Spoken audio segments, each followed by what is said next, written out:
आज के वीडियो में संघ कार्डेटा पर आधारित संपूर्ण एमसीक्यू आपको समझाएंगे। तो पूरी जानकारी के लिए मेरा पूरा वीडियो लास्ट तक देखिए और यदि अभी तक हमारे चैनल को सब्सक्राइब ना किया हो तो सब्सक्राइब जरूर कर लीजिए। चलिए पहले क्वेश्चन को लेते हैं। ब्रैंकियोस्टोमा में जल की धारा उत्पन्न होती है। देखिए आपको बता दें कि ब्रैंकियोस्टोमा कहो चाहे एम्फिऑक्सिस कहो, दोनों एक ही बात है। तो ब्रैंकियोस्टोमा में जल की धारा उत्पन्न होती है, किसके द्वारा उत्पन्न होती है? ऑप्शन इसमें सही होगा पहला, रोमाभि के द्वारा या बाइसीलिया के द्वारा उत्पन्न होती है।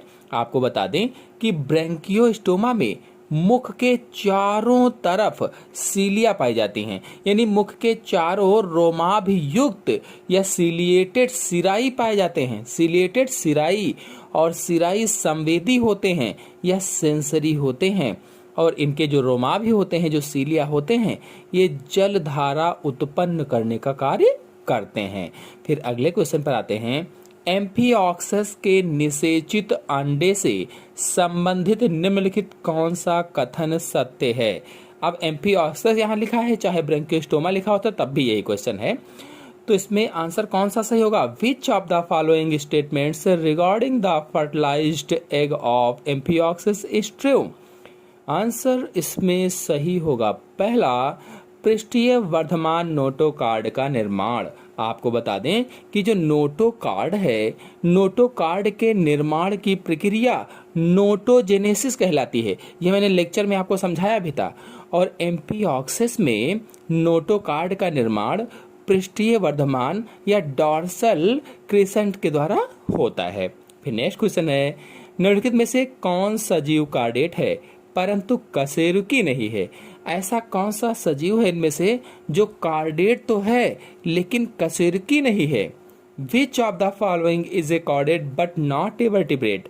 आंसर इसमें सही होगा डी, एम्फिऑक्सिस। आपको बता दें कि एम्फिऑक्सिस जो है ये उपसंघ सिफेलोकार्डेटा के अंतर्गत आता है।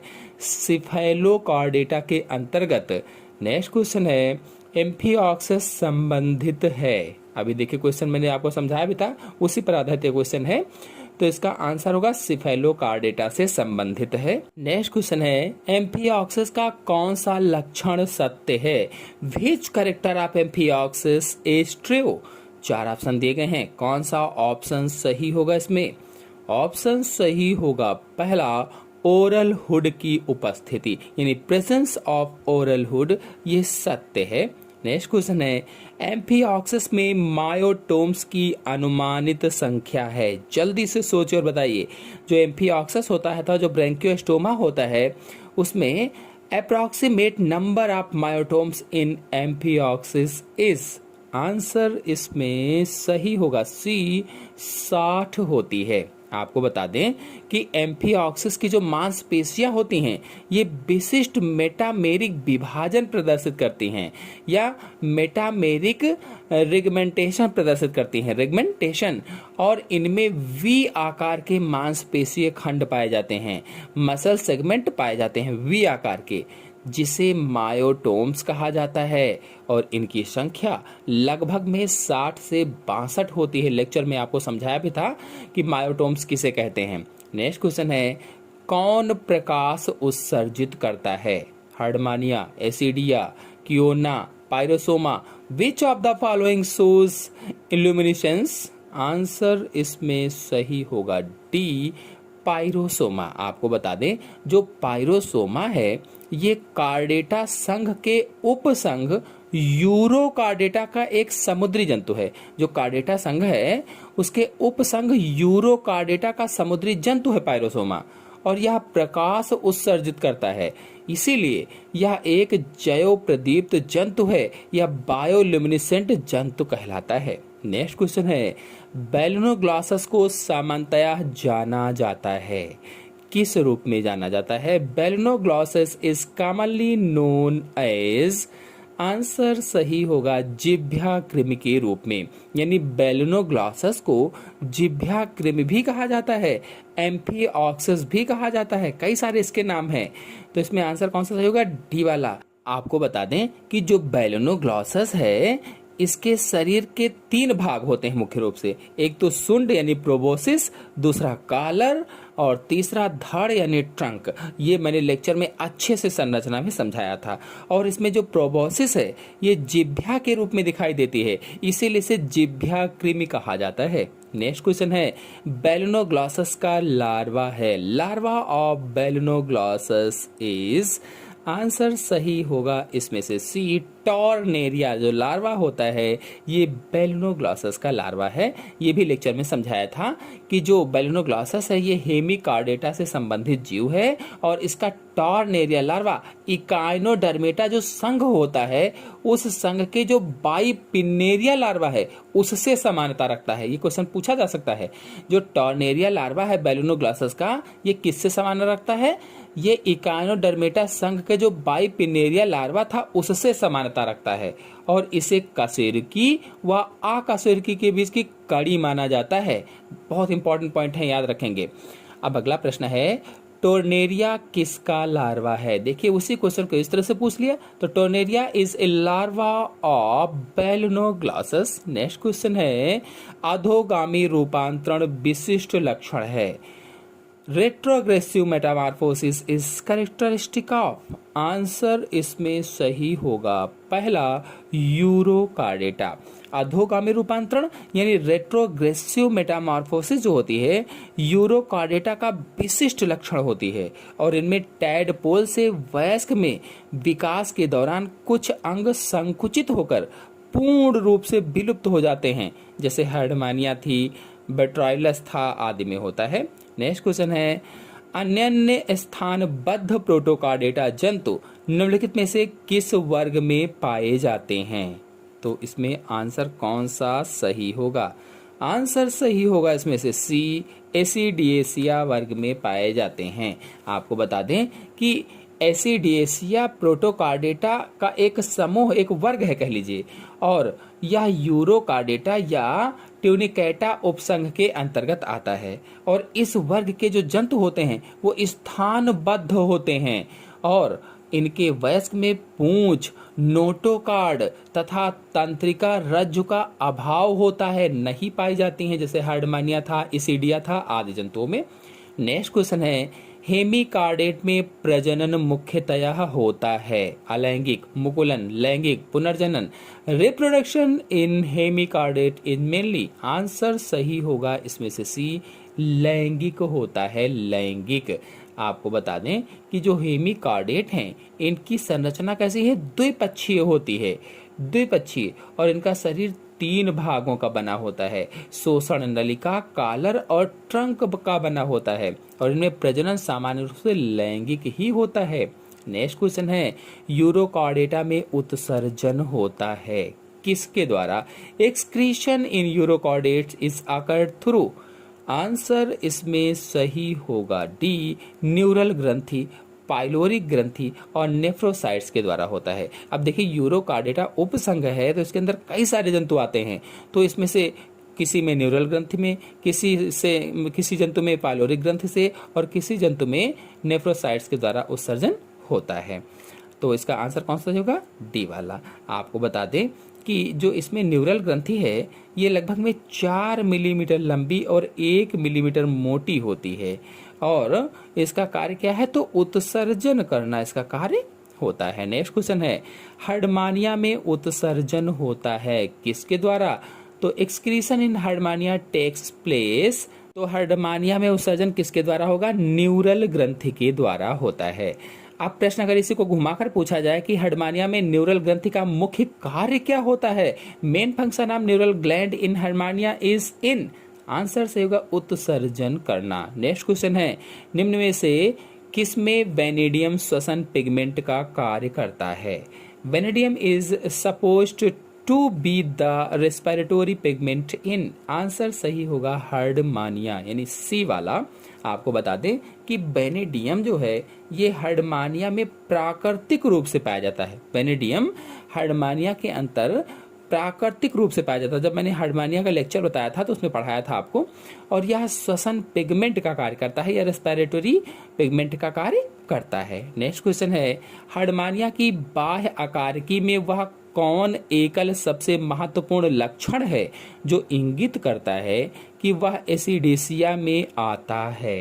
आंसर इसमें सही होगा सी, चोल। आपको बता दें कि जो चोल है इसे अंग्रेजी में टेस्ट भी कहा जाता है, इसे आप खोल भी कह सकते हैं। और हर्डमानिया में जो चोल है या टेस्ट है ये ट्यूनिसिन नामक पदार्थ की बनी होती है, ट्यूनिसिन नामक पदार्थ की, लेक्चर में समझाया था। और इसका महत्वपूर्ण ये लक्षण होता है। नेक्स्ट क्वेश्चन है, हर्डमानिया के रक्त में होता है लौह, तांबा, वेनेडियम, कैडमियम। क्या होता है? The blood of Herdmania contains, तो वेनेडियम होता है। और मैंने अभी आपको बताया था कि हर्डमानिया के रुधिर में वेनेडियम पदार्थ पाया जाता है और ये श्वसन रंगा होता है या रेस्पिरेटरी पिगमेंट का कार्य करता है।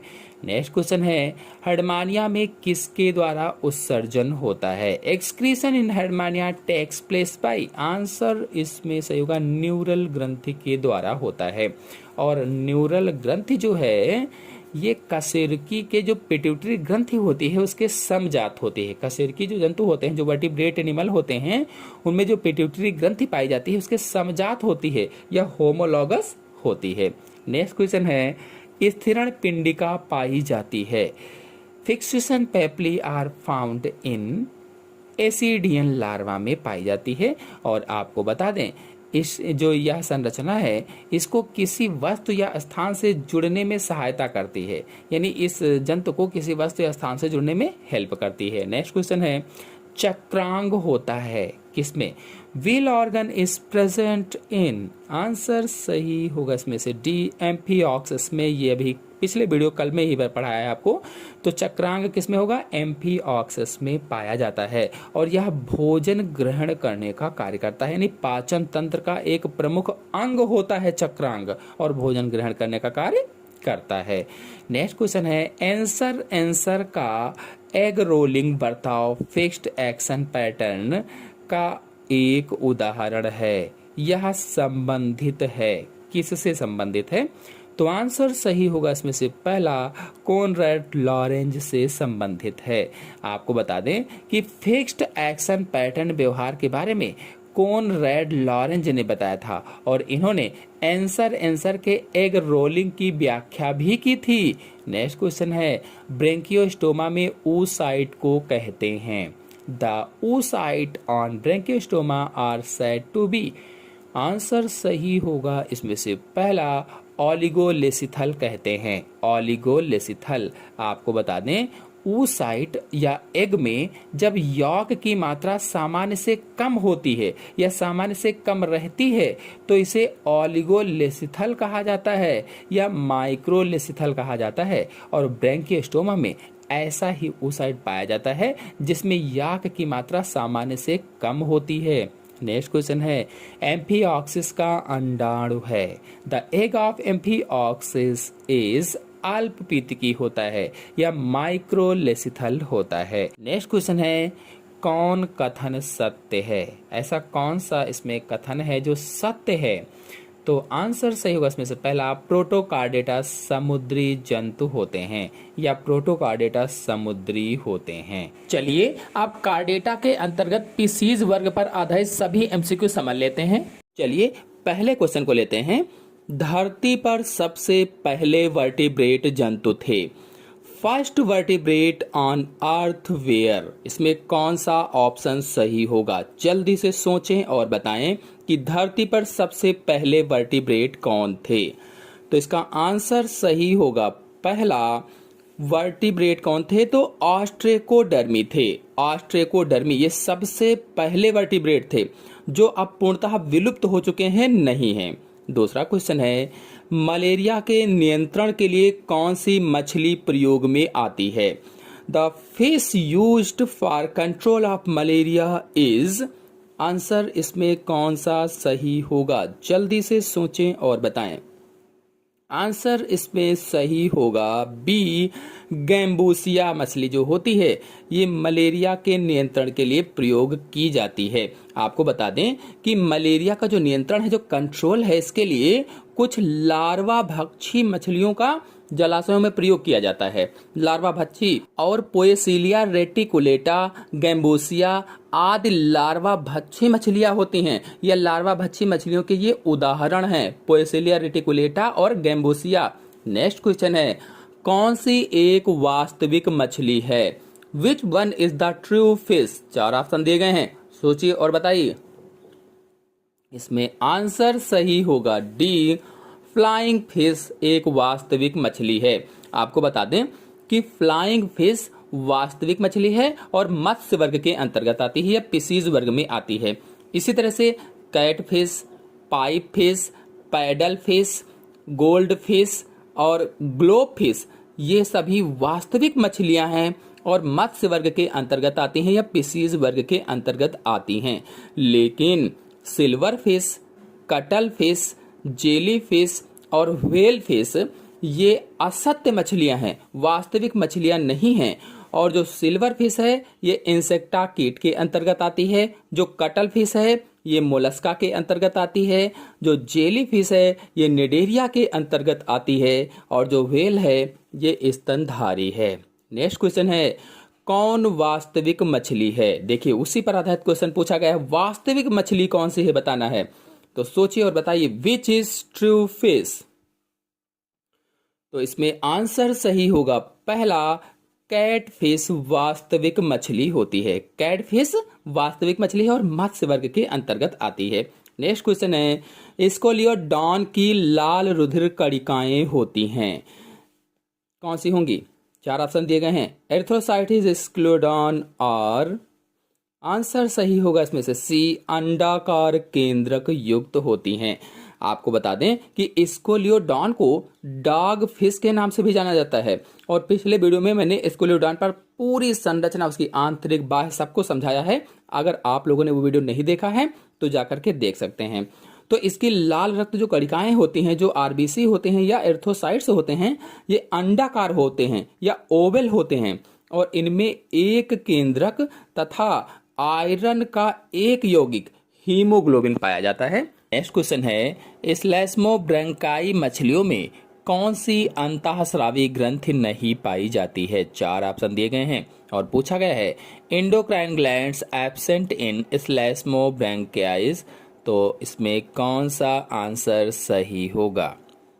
आंसर इसमें सही होगा बी, थाइमस एवं पैराथायराइड। आपको बता दें कि ये जो दोनों ग्रंथियां हैं ये स्लेस्मोब्रैंकियाई मछलियों में अनुपस्थित होती हैं, एब्सेंट होती हैं और इनमें जो थायराइड ग्रंथि है ये ऊतकों के एक लेसदार समूह के रूप में पाई जाती है, जिलेटिनस समूह के रूप में पाई जाती है। नेक्स्ट क्वेश्चन है, स्कोलियोडॉन का अंतः कंकाल बना होता है, endoskeleton of Scoliodon made up of.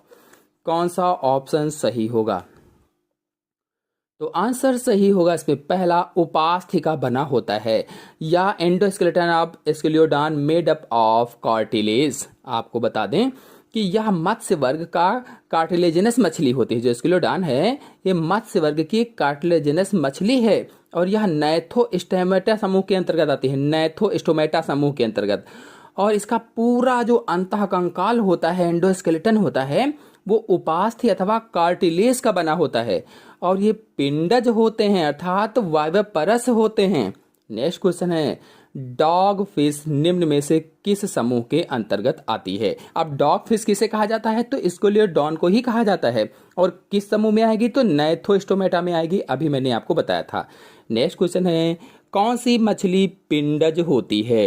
Which fish is वाइवापरस? पिंडज कौन सी है? तो इसको भी मैंने अभी आपको समझाया था, विच फिश इज वाइवापरस। तो आंसर इसमें से होगा स्कोलियोडॉन या डॉग फिश या कुत्ता मछली। नेक्स्ट क्वेश्चन है, स्क्रॉल वॉल्व पाया जाता है, स्क्रॉल वॉल्व इज फाउंड इन, किस में पाया जाता है? तो आंसर सही होगा इसमें डी वाला, स्कोलियोडॉन में पाया जाता है।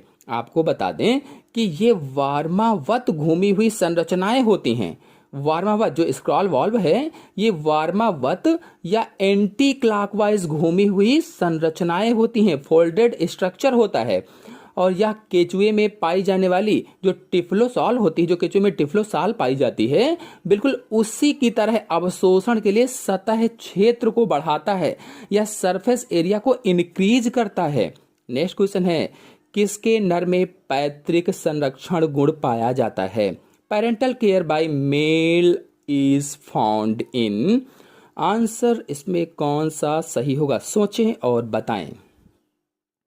आंसर इसमें सही होगा पहला, हिप्पोकैम्पस मछली में। आपको बता दें कि हिप्पोकैम्पस मछली में मादा अंडों को नर के उदर पर स्थित जो थैली होती है उसमें स्थानांतरित कर देती है। यानी मादा अंडे देने के बाद नर के उदर में या ब्राउड पाउच में स्थानांतरित कर देती है, रख देती है, और नर उन्हें अंडोत्पत्ति तक अपने पास रखता है, हैचिंग तक अपने पास रखता है। और यह नर में पैतृक संरक्षण का एक उत्कृष्ट उदाहरण होता है, या पेरेंटल केयर का एक उत्कृष्ट या अच्छा एग्जाम्पल होता है।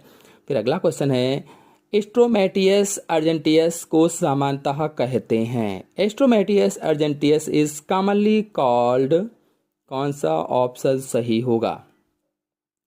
ऑप्शन सही होगा इसमें से पहला, भारतीय पोम्फ्रेट कहा जाता है। भारतीय पोम्फ्रेट। आपको बता दें कि यह समुद्री जल में पाई जाने वाली एक खाद्य मछली होती है या फूड फिश होती है। नेक्स्ट क्वेश्चन है, गैनाइड सल्क पाए जाते हैं। देखिए पिछले वीडियो में आपको समझाया था गैनाइड सल्क किस में पाए जाएंगे। गैनाइड स्केल्स आर प्रेजेंट इन लेपिडोस्टियस में पाए जाते हैं। आपको बता दें कि जो गैनाइड सल्क हैं ये मोटे मोटे से होते हैं और सम चतुर्भुज युक्त होते हैं, यह हीरे की प्लेट जैसे होते हैं, और ये एक दूसरे से अगल बगल टाइल्स की तरह से जुड़े रहते हैं। जैसे अगल बगल टाइल्स जुड़ी होती हैं वैसे ही जुड़े होते हैं। नेक्स्ट क्वेश्चन है, समुद्राभिगामी प्रवसन मछलियों की किस प्रवसन गति से संबंधित है? सोचिए और बताइए कौन सा ऑप्शन इसमें सही होगा। ऑप्शन सही होगा इसमें से बी, असामुद्रिक जल से सामुद्रिक जल में। नेक्स्ट क्वेश्चन है, ये मछलियां जो अपने जीवन का एक बड़ा भाग मीठे पानी में बिताती हैं किंतु अंड जनन के लिए समुद्र में प्रवास करती हैं कहलाती हैं। यानी पहले तो मीठे पानी में रहती हैं लेकिन अंडे देने के लिए समुद्र या खारे पानी में चली जाती हैं। तो ऑप्शन इसमें सही होगा समुद्राभिगामी कहलाती हैं। नेक्स्ट क्वेश्चन है, समुद्री एवं अलवणीय जल के बीच बिना प्रजनन के प्रयोजन से मछलियों का स्वतंत्र विचरण क्या कहलाता है? यानी प्रजनन का प्रयोजन ना हो, कार्य ना हो, इसके बाद भी स्वतंत्र विचरण जो होता है उसे क्या कहा जाता है? तो ऑप्शन सही होगा इसमें एम्फीड्रोमस माइग्रेशन कहा जाता है। एम्फीडोमस माइग्रेशन। आपको बता दें कि मछलियों में प्रजनन के उद्देश्य से अलवणीय जल या फ्रेश वाटर से समुद्री जल की तरफ विचरण को केटाड्रोमस कहते हैं या केटाड्रोमस माइग्रेशन कहा जाता है। जब वे प्रजनन के उद्देश्य से अलवणीय जल या फ्रेश वाटर से मैरीन वाटर की तरफ जाती हैं तो उस क्रिया को केटाड्रोमस माइग्रेशन कहा जाता है। लेकिन जब समुद्री जल से अलवणीय जल की तरफ जाती हैं तो उसे एनाड्रोमस माइग्रेशन कहा जाता है। और जब यह विचरण बिना प्रजनन के प्रयोजन से होता है तो इसे एम्फीड्रोमस माइग्रेशन कहा जाता है। एम्फीड्रोमस माइग्रेशन किसी पर भी प्रश्न बन सकता है, सभी चीजें इंपॉर्टेंट जो मैंने बताई हैं। नेक्स्ट क्वेश्चन है, समुद्री घोड़ा होता है एक। Sea horse is a. जल्दी से सोचिए, बताइए कौन सा इसमें से ऑप्शन सही होगा। तो ऑप्शन सही होगा इसमें पहला, मछली होती है। समुद्री घोड़ा को सी हॉर्स कहते हैं या हिप्पोकैम्पस कहा जाता है और ये मत्स्य वर्ग या पिसीज वर्ग का जंतु है और इन्हें आसुमीन के नाम से भी जाना जाता है। आसुमीन। और इनकी लंबाई अगर देखी जाए तो 1.5 से 35 सेंटीमीटर तक होती है। नेक्स्ट क्वेश्चन है, एस्केलियोडॉन में एम्पुली ऑफ लॉरेंजनी निम्नलिखित के प्रति संवेदनशीलता प्रदर्शित करता है। Ampullae of Lorenzini is Scoliodon respond to. Answer इसमें सही होगा बी, ऊष्मा या हीट के प्रति। आपको बता दें कि एस्केलियोडॉन एक समुद्री कार्टिलेजिनस मछली है, आपको अभी बताया भी था, और इसे क्या कहते हैं, डॉग फिश कहा जाता है या भारतीय शार्क भी कहा जाता है। और इसमें एम्पुली ऑफ लॉरेंजली जो होती है ये ताप या उष्मा के हल्के से बदलाव के प्रति भी संवेदनशील होती है। अगर ताप में हल्का सा बदलाव हो रहा है, अगर उष्मा में हल्का सा बदलाव हो रहा है तो उसके प्रति ये हैं संवेदनशील होती हैं। नेक्स्ट क्वेश्चन है एम्पुली ऑफ लॉरेंजली जो कुछ मछलियों में होता है एक है, क्या है ये? तो इसका आंसर सही होगा सी, थर्मोरेसेप्टर होता है, थर्मोरेसेप्टर। और इससे मछलियां जल में होने वाले तापमान परिवर्तनों के बारे में सूचना प्राप्त करती हैं कि जल में कहां कहां पर तापमान परिवर्तित हो रहा है। इससे इसको जानते हैं किसके द्वारा? तो एम्पुली ऑफ लॉरेंजली के द्वारा। नेक्स्ट क्वेश्चन है जल से बाहर कर देने पर मछलियां मर जाती हैं क्योंकि? जल से अगर बाहर मछलियों को कर दिया जाए तो वे मर जाती हैं। आप सभी लोगों ने सुना होगा, क्यों? When taken out of water fishes die because। Answer सही होगा इसमें से डी, ये श्वास नहीं ले पाती हैं, श्वसन नहीं कर पाने के कारण वे मर जाती हैं। आपको बता दें कि अधिकांश जो मछलियां होती हैं, कुछ अपवादों को छोड़ दीजिए, अधिकांश जो मछलियां होती हैं वो गिल्स के द्वारा श्वसन करती हैं। और मछलियों में गिल ऐसी संरचनाएं होती हैं जो जल में घुलनशील ऑक्सीजन को ग्रहण करते हैं। जल में घुली हुई जो ऑक्सीजन होती है, O2 होती है, उसको एक्सेप्ट करती हैं, ग्रहण करती हैं। और गिल दरारें बाल सदृश रोमों से युक्त होती हैं, उन्हीं पर बाल जैसे रोम लगे होते हैं जो पानी में तैरती अवस्था में खुले रहते हैं। लेकिन जल से मछली को अगर आप बाहर लाएंगे तो वे वापस उसी स्थिति में चिपक जाते हैं और चिपक जाने के कारण वो खुल नहीं पाते हैं, जिससे वो ऑक्सीजन नहीं ले पाएंगी, इसीलिए वे दम घुटने के कारण मर जाती हैं। नेक्स्ट क्वेश्चन है केराटिन निम्नलिखित में से किसके अधिचर्म में नहीं पाई जाती है? किसके अधिचर्म में? Keratin is not found in the epidermis of. तो इसका आंसर सही होगा पहला, मीन में, मीन यानी फिश में। आपको बता दें कि केराटिन एक प्रकार की प्रोटीन होती है जो सरीसृप, पक्षी और स्तनधारी अधिचर्म में या एपिडर्मिस में पाई जाती है और यह मछलियों के अधिचर्म में नहीं पाई जाती है। लेकिन चिड़ियों के पंख, नाखून, चोंच, मानव के बाल, पशुओं के सींग, खुर में केराटिन प्रोटीन पाई जाती है। नेक्स्ट क्वेश्चन है ब्रैक ओपिस्थेनोफिरिक होते हैं, ओपिस्थेनोफिरिक होते हैं, क्या होते हैं? 4 ऑप्शन दिए गए हैं। किडनी आर ओपिस्थेनोफिरिक इन, कौन सा इसमें से ऑप्शन सही होगा? तो ऑप्शन सही होगा पहला, स्केलियोडॉन में। आपको बता दें कि इसका जो अंतः कंकाल होता है वो पूर्णतः कार्टिलेज होता है, कार्टिलेज का बना होता है। और इसका क्रियाशील जो वृक्क होता है, जो किडनी होती है, वो ओपिस्थेनोफिरिक होती है। नेक्स्ट क्वेश्चन है मत्स्य जिनमें स्विम ब्लैडर का बाहर से कोई संचारण नहीं होता तथा जिनमें पुनरावशोषण एवं स्रावी भाग एक दूसरे से सुस्पष्ट पृथक नहीं होते कहलाती है, क्या कहलाएगी? तो आंसर सही होगा इसमें से डी, पैराफाइसोक्लिट्स कहलाती है। नेक्स्ट क्वेश्चन है निम्नलिखित में से उत्तर प्रदेश की किस मछली में सल्क नहीं पाए जाते हैं? Which one of the following food fishes of Uttar Pradesh is without scales? कौन सी ऐसी मछली है? सोचिए और बताइए। आंसर सही होगा इसमें से डी, ब्लागो अट्टू में स्केल्स नहीं पाए जाते हैं। आपको बता दें कि अपनी अधिक आक्रामकता के कारण चर्चित स्वच्छ जल में पाई जाने वाली मछली ब्लागो अट्टू मुख्यतः बांग्लादेश, भारत, पाकिस्तान, इंडोनेशिया आदि देशों में पाई जाती है और इसके शरीर पर सल्क नहीं पाए जाते हैं, सल्क अनुपस्थित होते हैं, एब्सेंट होते हैं। नेक्स्ट क्वेश्चन है निम्नलिखित में से कौन सी स्वच्छ जल मछली खाने योग्य नहीं होती है? सोचिए और बताइए इसमें से कौन सा ऑप्शन सही होगा। Which of the following is non edible fresh water fish? Answer सही होगा इसमें से डी, टेट्राओडान क्यूटिया जो मछली होती है ये स्वच्छ जल में रहती है लेकिन खाने योग्य नहीं होती है। यह रंगीन अलंकारिक मछली है, रंगीन अलंकारिक, जो एक्वेरियम की शोभा बढ़ाती है और बांग्लादेश, भारत, म्यांमार एवं श्रीलंका की नदियों में पाई जाती है। नेक्स्ट क्वेश्चन है निम्न में से किन जंतुओं में ब्रैंकियल श्वसन पाया जाता है? Branchial respiration is found in which of these animal?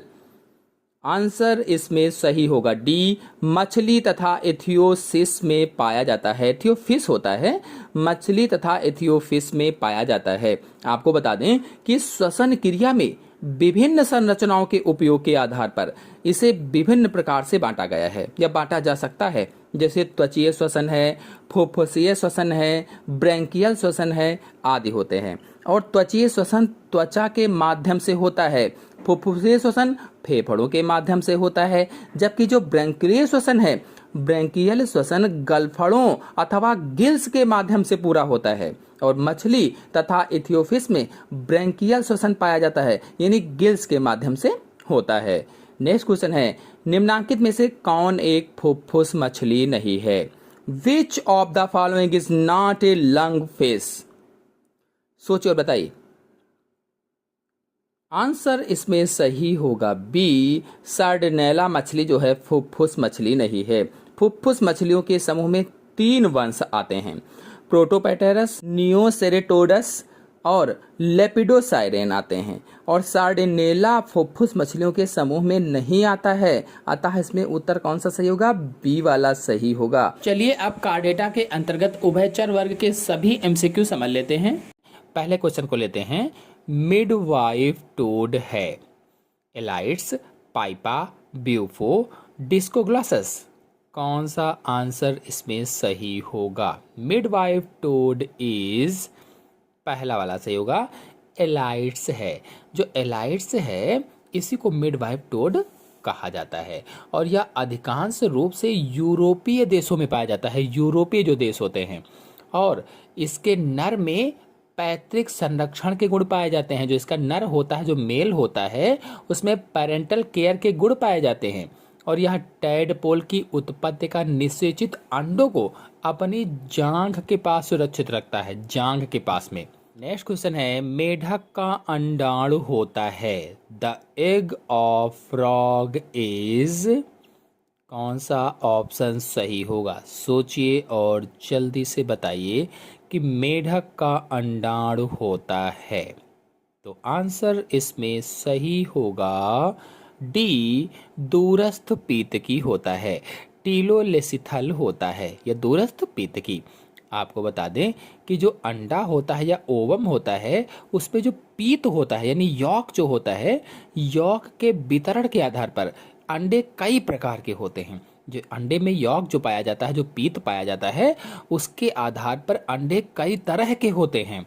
और इस आधार पर मेढक का जो अंडाणु है वो दूरस्थ पीतकी होता है या टीलोलेसिथल होता है, जिसमें यॉक एक तरफ होता है, एक तरफ यॉक पाया जाता है, जिसे वर्धी गोलार्ध कहते हैं या वेजिटल हेमिस्फीयर कहा जाता है। और दूसरी तरफ जंतु गोलार्ध होता है, जिसे एनिमल हेमिस्फीयर। नेक्स्ट क्वेश्चन है, मेढक में ग्लॉटिस का नियंत्रण किन पेशियों के द्वारा होता है? इन frog glottis is controlled by the muscles of. सोचिए और बताइए कौन सा ऑप्शन सही होगा? ऑप्शन सही होगा इसमें से सी, एरिटेनाइड कार्टिलेज। आपको बता दें कि जो मेढक है, इसकी मुख गुहा के आधार तल पर 2 वॉक कोष पाए जाते हैं, 2 ओकल कार्ड्स पाए जाते हैं। और मेढक में एक अनुदैर्ध्य या कह लीजिए कि एक लॉन्गिट्यूडिनल स्लिट पाई जाती है, जिसे ग्लाटिस कहा जाता है, ग्लाटिस। और इसी के माध्यम से ग्रास नली ग्रसनी में खुलती है या लैरिक्स जो होती है वो फेरिक्स में खुलती है। और एरिटेनाइड कार्टिलेज के द्वारा ग्लाटिस का नियंत्रण होता है, कंट्रोल्ड होता है। नेक्स्ट क्वेश्चन है, पाद विहीन उभयचर किस गण से संबंध रखते हैं? Limbless amphibians belong to the order. Answer इसमें कौन सा सही होगा? आंसर सही होगा पहला, जिम्नोफियोना। आपको बता दें कि जिम्नोफियोना या इसे एपोडा गण कहा जाता है, एपोडा। और इस गण के अंतर्गत पाद विहीन उभयचर आते हैं, लिम्बलेस उभयचर या एम्फिबियंस आते हैं। और इनकी लगभग में 55 प्रजातियां पाई जाती हैं। लेक्चर मैंने आपको समझाया था। और उदाहरण के रूप में अगर देखा जाए तो इथियोफिस इसी के अंतर्गत आता है। और जो इसमें से एन्यूरा है, एन्यूरा के अंतर्गत पूछहीन, जिनमें पूछ नहीं होती है। जबकि यूरोडीला के अंतर्गत पुच्छ युक्त यानी पूछ युक्त उभयचर आते हैं। नेक्स्ट क्वेश्चन है, पाद विहीन एम्फीबिया प्राणी किस ऑर्डर में रखे गए हैं? देखिए क्वेश्चन पूछ लिया गया, किस ऑर्डर में limbless amphibians are placed in order. तो कौन सा ऑर्डर होगा? जिम्नोफियोना होगा। अभी इसी से संबंधित क्वेश्चन था। नेक्स्ट क्वेश्चन है, निम्नलिखित में से कौन सा पाद रहित उभयचर है? अब उस उभयचर जंतु का नाम बताना है जो पाद रहित होता है। Which of the following is A limbless amphibian? Answer इसमें सही होगा पहला, इथियोफिस होता है। नेक्स्ट क्वेश्चन है, मेढक में मेरु तंत्रिकाओं की संख्या होती है 7 जोड़ी, 8 जोड़ी, 9 जोड़ी, 10 जोड़ी। The number of spinal nerves in the frog is. Answer सही होगा इसमें 10 पेयर, यानी 10 जोड़ी होती है। मेढक में मेरु तंत्रिकाओं की संख्या 10 जोड़ी पाई जाती है, यानी मेरु तंत्रिकाएं या स्पाइनल नर्व 10 जोड़ी पाई जाती हैं, और इनमें कपाली तंत्रिकाओं की संख्या भी 10 जोड़ी होती है। नेक्स्ट क्वेश्चन है, मेढक में कपाल का फर्श बनता है एक बड़ी टी आकार की अस्थि के द्वारा, जिसे कहा जाता है। इन frog the floor of the cranium is form by a large T shaped bone called the. Answer इसमें सही होगा डी, पैरास्फनाइट के द्वारा। आपको बता दें कि मेढक में कपाल का संपूर्ण फर्श, इंटायर फ्लोर जो होती है, वो एक बड़ी सी पैरास्फेनाइड अस्थि के द्वारा ढकी होती है, और यह अस्थि कपाल की फर्श को दृढ़ता प्रदान करती है, कठोरता प्रदान करती है, और इसका आकार डैगर या उल्टे टी जैसा होता है। नेक्स्ट क्वेश्चन है, मेढक में हृदय धड़कन की दर होती है। हृदय धड़कन की दर कितनी होती है? 64, 72, 75 या 50 बार प्रति मिनट। Rate of heart beat in frog is. Answer सही होगा इसमें से पहला, 64 बार प्रति मिनट होती है, यानी मेढक में प्रत्येक हृदय चक्र या कार्डियक साइकिल लगभग 0.94 सेकंड में पूरा होता है, और इस प्रकार मेढक में हृदय स्पंदन की दर 64 बार प्रति मिनट होती है। नेक्स्ट क्वेश्चन है, डक्टस बोटालिस उपस्थित होता है। Ductus botalli is present in. Answer सही होगा इसमें से पहला, राना में। राना टिग्रीना यानी मेढक में। तो एम्फीबिया में 4 जोड़ी महाधमनी आर्क उपस्थित होते हैं, एरोटिक आर्क पाई जाती हैं, और तीसरी, चौथी तथा 5वीं व 6ठी जोड़ी में 5वीं अल्प विकसित या अनुपस्थित होती है, और चौथी जोड़ी पार्श्व महाधमनी या रेडिक्स से जुड़कर डक्टस बोटालिस का निर्माण करती है। नेक्स्ट क्वेश्चन है, मेढक में वाई के आकार की हड्डी होती है। वाई आकार की। In frog Y shaped bone is. Answer इसमें सही होगा बी, टेरिग्वाइड होती है। टेरिग्वाइड। आपको बता दें कि मेढक के मुंह के ऊपरी जबड़े में जो अपर जा होता है, उसमें 6 जोड़ी हड्डियां होती हैं, जो आपस में मिलकर मैक्सिलरी आर्क बनाती हैं। मैक्सिलरी आर्क, और इसका बाह्य भाग प्रीमैक्सिला, मैक्सिला तथा क्वाड्रोट्रोजुगल से, जबकि अंतः भाग पैलेटाइन, स्क्वैमोसल तथा टेरिग्वाइड से बना होता है, और मेढक में टेरिग्वाइड हड्डी वाई के आकार की होती है। नेक्स्ट क्वेश्चन है, मेढक की आदर्श कशेरुका का सेंट्रम होता है। The Centrum of A typical vertebra of frog is. कौन सा ऑप्शन सही होगा? ऑप्शन सही होगा बी, अग्रगर्ती होता है। अग्रगर्ती। आपको बता दें कि मेढक की आदर्श कशेरुकाओं में एक बड़ी छिद्रयुक्त रिंग जैसी संरचना होती है, रिंग लाइक स्ट्रक्चर होता है, जिसे न्यूरल कैनाल कहते हैं। न्यूरल कैनाल, और स्पाइनल कॉर्ड यहीं से होकर गुजरती है। इस रिंग के अधर पर स्थित मोटा तथा ठोस छड़ जैसा या रॉड लाइक भाग सेंट्रम कहलाता है, और यह सेंट्रम अग्रगर्ती होता है। इसका आगे का भाग अवतल और पीछे का भाग उत्तल होता है। नेक्स्ट क्वेश्चन है, मेढक की 8वीं कपाल तंत्रिका मस्तिष्क को किस अंग से जोड़ती है? 8 cranial nerve of frog connects in the brain to, option सही होगा इसमें से बी, कान से जोड़ती है, कान। आपको बता दें कि 8वीं कपाल तंत्रिका को श्रवण या ऑडिटरी तंत्रिका कहते हैं, ऑडिटरी तंत्रिका। और यह संवेदी तंत्रिका होती है, यह सेंसरी नर्व होती है और यह मस्तिष्क को कान से जोड़ती है।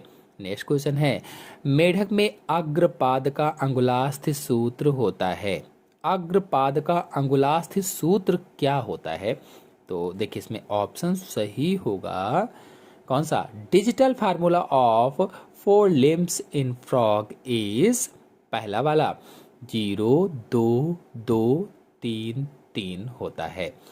आपको बता दें कि मेढक का जो आगे का पैर होता है उसमें अंगूठा अनुपस्थित होता है, अंगूठा नहीं पाया जाता है और इसीलिए इसका ये सूत्र होगा। नेक्स्ट क्वेश्चन है, एक्सोलोटल लार्वा संबंधित है। एक्सोलोटल लार्वा बिलोंग्स टू, कौन सा ऑप्शन सही होगा? ऑप्शन इसमें सही होगा बी, उभयचरों से संबंधित है।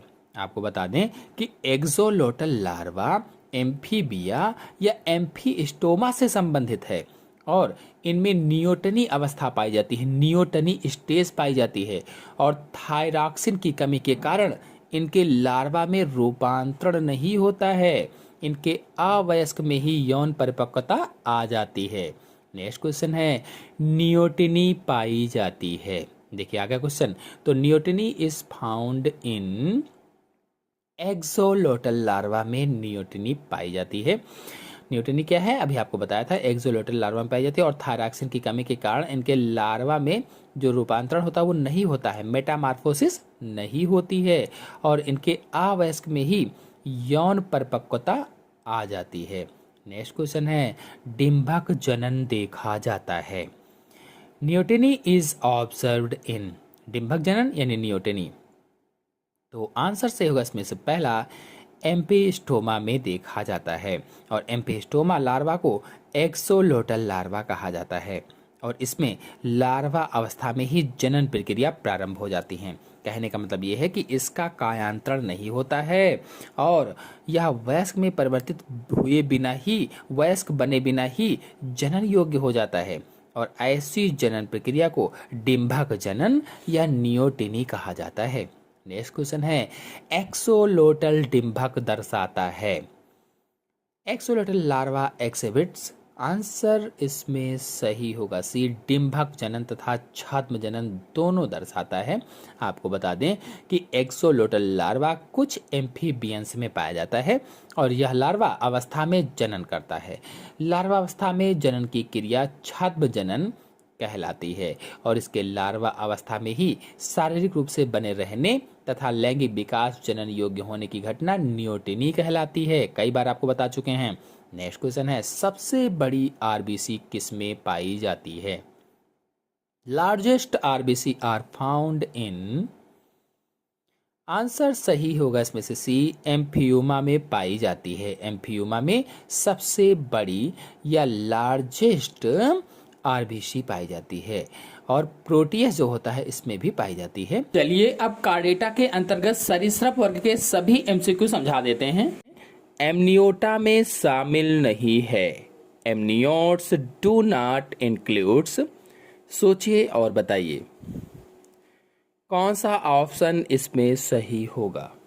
ऑप्शन सही होगा इसमें से पहला, एमनियोटा में एम्फीबिया शामिल नहीं है, जबकि सरीसृप, पक्षी और स्तनधारी वर्ग एमनियोटा के अंतर्गत आते हैं। ये मैंने जब रेप्टेलिया क्लास पर लेक्चर दिया था उसमें समझाया था अच्छे से आपको।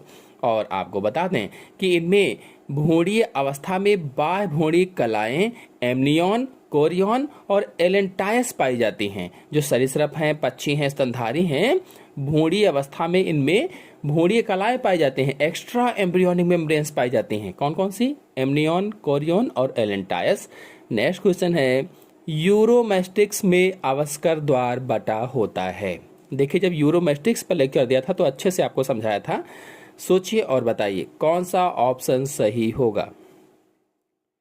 इन Uromastix cloaca is divided into, option सही होगा सी, काप्रोडियम, यूरोडियम, प्रोक्टोडियम। अच्छे से इसको समझाया था, अगर आप वो लेक्चर नहीं देखे हैं यूरोमेस्टिक्स वाला तो जाकर के देख लीजिए। आपको बताया था उसमें कि यूरोमेस्टिक्स में अवस्कर द्वार 3 खंडों का बटा होता है, जिसमें से जो काप्रोडियम है ये आगे का खंड होता है और इसमें मूत्राशय तथा रेक्टम खुलते हैं। जो यूरोडियम है ये अवस्कर का मध्य खंड होता है या क्लोएका का बीच वाला खंड होता है, जिसमें मूत्रोजनन गुहा जुड़ी होती है। और प्रोक्टोडियम पीछे का खंड होता है, जिससे मैथुन विषयक थैली जुड़ी होती है या कापुलेटरी सैक जुड़ी होती है। नेक्स्ट क्वेश्चन है, घड़ियाल का वैज्ञानिक नाम है। साइंटिफिक नेम ऑफ घड़ियाल इज, आंसर कौन सा सही होगा, सोचिए और जल्दी से बताइए। घड़ियाल का वैज्ञानिक नाम गेविलियस गंगेटिकस है। गेविलियस गंगेटिकस, आपको बता दें कि घड़ियाल गेविलियडी कुल का मगरमच्छ है और सरीसृप वर्ग का जंतु है। इसे मछली खाने वाला मगरमच्छ भी कहा जाता है, फिश ईटिंग क्रोकोडाइल भी कहते हैं। नेक्स्ट क्वेश्चन है, फोरामेन ऑफ पेनाइजी किसके हृदय में पाया जाता है। Foramen of panizzae is found in the heart of, 4 option आपके सामने हैं, जल्दी से सोचिए और बताइए कि फोरामेन ऑफ पेनाइजी किसके हृदय में पाया जाता है। आंसर इसमें सही होगा सी, मगरमच्छ अथवा क्रोकोडाइल के हृदय में फोरामेन ऑफ पेनाइजी पाया जाता है। और मगरमच्छ या घड़ियाल सरीसृप वर्ग के जंतु होते हैं और ये क्रोकोडीलिया गण के सदस्य होते हैं, क्रोकोडीलिया के गण के सदस्य। और ये अंडज होते हैं यानी अंडे देते हैं, या कह लीजिए कि ओविपरस होते हैं। और इनमें थीकोडांट प्रकार का दंत विन्यास पाया जाता है, थीकोडांट प्रकार का दंत विन्यास। और इनके दांत एक प्रकार के सॉकेट में स्थित होते हैं, जैसे सॉकेट होता है उसी प्रकार के सॉकेट की तरह से इसमें दांत स्थित होते हैं। और ये अपना ऊपरी जबड़ा हिलाने अर्थात ऊपर नीचे करने में समर्थ होते हैं। और ये जो फोरामेन की बात की गई है, तो मगरमच्छ के हृदय में फोरामेना पेनाइजी नामक एक छिद्र पाया जाता है, छिद्र जो बाएं महाधमनी को दाएं महाधमनी से जोड़ता है। और इनका हृदय 4 भागों में बटा होता है, 4 चैम्बर होते हैं, 4 वेस्म होते हैं। नेक्स्ट क्वेश्चन है, प्राणी जो ऊपरी जबड़ा हिला सकता है। एनिमल विच कैन मूव अपर जा, 4 ऑप्शन आपके सामने दिए गए हैं, इसमें से कौन सा ऑप्शन सही होगा। तो ऑप्शन सही होगा इसमें से बी वाला, मगरमच्छ अपना ऊपरी जबड़ा हिला सकता है, अभी मैंने आपको बताया भी था। नेक्स्ट क्वेश्चन है, घड़ियाल में निम्न प्रकार का दंत विन्यास पाया जाता है। किस प्रकार का दंत विन्यास पाया जाता है। The type of dentition in crocodile is, कौन सा ऑप्शन सही होगा। प्रश्न पूछा गया है, घड़ियाल में निम्न प्रकार का दंत विन्यास पाया जाता है। 4 ऑप्शन आपके सामने दिए गए हैं, तो इसमें ऑप्शन सही होगा डी, थीकोडांट प्रकार का दंत विन्यास पाया जाता है, थीकोडांट प्रकार का। और जो दांत होते हैं एक प्रकार के सॉकेट में स्थित होते हैं और ये अपना ऊपरी जबड़ा हिलाने में समर्थ होता है, यानी ऊपर नीचे करने में समर्थ होता है। नेक्स्ट क्वेश्चन है, जैकॉब्सन का अंग संबंधित होता है। Jacobson's organ is concerned with, option कौन सा सही होगा। जिन लोगों ने लेक्चर देखा होगा उसमें मैंने समझाया था अच्छे से, तो ऑप्शन सही होगा इसमें से पहला, घ्राण से संबंधित होता है, यानी सूंघने से संबंधित होता है। घ्राण माने सूंघने से संबंधित होता है। और जो जैकॉब्सन का अंग है ये सरीसृप अथवा रेप्टिलिया के जंतुओं की मुख्य विशेषता होती है, या मुख्य रूप से सांपों में पाया जाता है, स्नेक में पाया जाता है। और घ्राण स्मेल से संबंधित है। घ्राण क्या है, स्मेल है, यानी इसमें स्मेल से संबंधित अंग होता है। नेक्स्ट क्वेश्चन है, सर्प किसके प्रति संवेदी होते हैं। Snakes are sensitive to, option कौन सा सही होगा। ऑप्शन सही होगा इसमें से बी, भूमि द्वारा उत्पन्न कंपन के प्रति संवेदी होते हैं। क्योंकि इसके कर्ण में या कान में जो बाह्य छिद्र होता है, एक्सटर्नल एयर ओपनिंग होती है, वो टिम्पैनिक कला, यूस्टेशियन कैनाल तथा मध्य कर्ण गुहा अनुपस्थित होती हैं, एब्सेंट होती हैं। और सर्प में जो अंतः कर्ण होता है, कालुमेला ओवरिस, उपस्थित होता है। इसीलिए यह भूमि द्वारा उत्पन्न कंपन के प्रति संवेदी होता है। नेक्स्ट क्वेश्चन है, भारत का सबसे विषैला सर्प है। 4 ऑप्शन आपके सामने दिए गए हैं और लेक्चर में मैंने अच्छे से समझाया था कौन सा विषैला होता है, कौन सा विषहीन होता है। अगर आपने देखा है तो अच्छे से समझ में आ गया होगा question. Largest poisonous Indian snake is, answer सही होगा बी, किंग कोबरा होता है।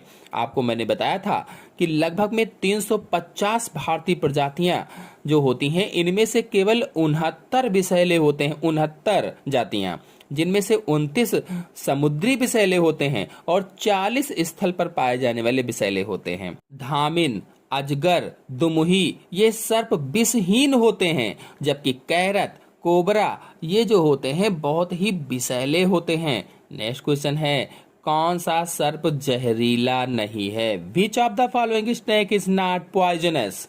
आंसर इसमें कौन सा सही होगा? जल्दी से सोचिए और बताइए। जहरीला नहीं है यानी विषैला नहीं है, तो ऑप्शन सही होगा इसमें से सी, पाइथन यानी अजगर जहरीला नहीं होता है, विषैला नहीं होता है। नेक्स्ट क्वेश्चन है, कौन विषहीन सर्प है? देखिए सर्प पर कितने सारे क्वेश्चन आए हैं, अगर आप लोग वो लेक्चर नहीं देखे जरूर देखिए। तो विषहीन सर्प कौन सा होगा? Which is non poisonous? Answer सही होगा इसमें से बी, अजगर अथवा पाइथन नॉन पॉइजनस होता है। एक जरायुज सर्प है, और जरायुज उसे कहते हैं जो बच्चों को जन्म देता है, अंडयुज उसे कहते हैं जो अंडों को जन्म देता है। तो जरायुज सर्प बताना है कौन सा है। A snake that is viviparous is, इसमें देखिए ए और बी दोनों ये जरायुज सर्प माने गए हैं, ए और बी। नेक्स्ट क्वेश्चन है, जब सिर पर बड़ी सल्कें हों तथा नेत्र एवं नासा छिद्रों के बीच एक गड्ढा सा होता है, वह सर्प होते हैं। In a snake, if the head scales are large shields with a loreal pit between the nostril and eye. Answer इसमें सही होगा सी, वाइपर होता है, वाइपर। नेक्स्ट क्वेश्चन है, कौन सा सांप विषैला नहीं है? Which is not a poisonous snacks? तो इसमें धामिन जो है, ट्रयास जो है, ये विषैला नहीं होता है। फिर नेक्स्ट क्वेश्चन है, विषैले सर्पों में विषदंत जुड़े होते हैं। In poisonous snakes fangs are attached to, answer सही होगा बी, मैक्सला से जुड़े होते हैं। और आपको बता दें, विषैले सांपों में ऊपरी जबड़े की जो मैक्सली हैं, मैक्सली हड्डियों के 1 से 3 जोड़ी बड़े व पीछे की ओर मुड़े विषदंत या पॉइजनस फैंक्स तालु के मुखाग्रासन गुहिका से उभरे रहते हैं, और ये मैक्सिलरी दंत या जंभिका दंत के नाम से जाने जाते हैं। और मैक्सिलरी दंत ऊपरी जबड़े में ही स्थित विष ग्रंथियों से जुड़े होते हैं, विष ग्रंथियों से। और विषैले सांपों की विष ग्रंथियां अधर ओष्ठ में रूपांतरित होती हैं, लैबियल ग्रंथियों में रूपांतरित होती हैं। और विष दंत जो होते हैं ये रूपांतरित मैक्सिलरी दंत होते हैं।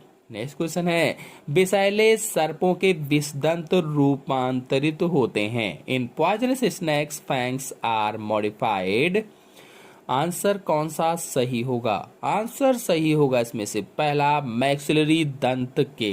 नेक्स्ट है, सर्प के विष दंत हैं जंभिका दंत, विशिष्ट रचनाएं, पूर्व जंभिका दंत, बोमरीय दंत।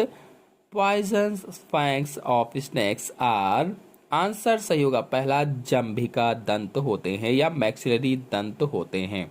नेक्स्ट क्वेश्चन है, स्वच्छ जल में पाए जाने वाले सर्प आमतौर पर होते हैं। Fresh water snakes are generally, answer सही होगा विषहीन होते हैं, क्योंकि स्वच्छ जल समुद्री जल नहीं होता है। मैंने समुद्री जल में बताया था विषैले सर्प पाए जाते हैं, लेकिन यहाँ स्वच्छ जल की बात की गई है, इसलिए यहाँ पर विषहीन होगा। तो सांप या सर्प सरीसृप वर्ग का जंतु है और स्वच्छ जल में पाए जाने वाले सर्प विषहीन होते हैं, नॉन पॉइजनस होते हैं। ये आमतौर पर झीलों के शांत जल में, घासों के मैदानों में, दलदल में, तालाब में, खाड़ियों में एवं धीमी गति से बहने वाली नहरों में पाए जाते हैं। नेक्स्ट क्वेश्चन है, निम्नलिखित किस वर्ग में सांप आते हैं? एम्फीबिया, सरीसृप, एनिडा, कॉन्डक्टिस किस में आएंगे? तो सभी लोग जानते हैं। तो which one of the following groups does the snake belong? Reptilia में आते हैं अथवा सरीसृप में आते हैं। नेक्स्ट क्वेश्चन है, कोबरा दंश में रोगी की मृत्यु का कारण क्या है? Reason of death of patients of cobra bite is. अच्छे से समझाया था इसको लेक्चर में। आंसर इसमें सही होगा सी, तंत्रिकाओं की निष्क्रियता रोगी की मृत्यु का कारण होती है। जो कोबरा का विष है ये न्यूरोटॉक्सिक होता है, न्यूरोटॉक्सिक, और इसके प्रभाव से रोगी के तंत्रिका ऊतक नष्ट हो जाते हैं और जो पेशियां हैं, मुख्यतः श्वास संबंधी जो पेशियां होती हैं वो निष्क्रिय हो जाती हैं, इसीलिए रोगी की मृत्यु हो जाती है। नेक्स्ट क्वेश्चन है, वह ग्रंथि जो नर छिपकली की जांघ के निचले पृष्ठ में पाई जाती है, a gland which is found on the under surface of the thigh of male lizard is. Answer इसमें सही होगा बी, फीमोरल ग्रंथि। फीमोरल ग्रंथि या फीमोरल ग्लैंड नर छिपकली की जांघ के निचले पृष्ठ में पाई जाती है और इससे उत्पन्न स्राव समागम के दौरान मादा छिपकली को कसकर पकड़ने में सहायता करता है। तो ये मैंने लेक्चर में समझाया था।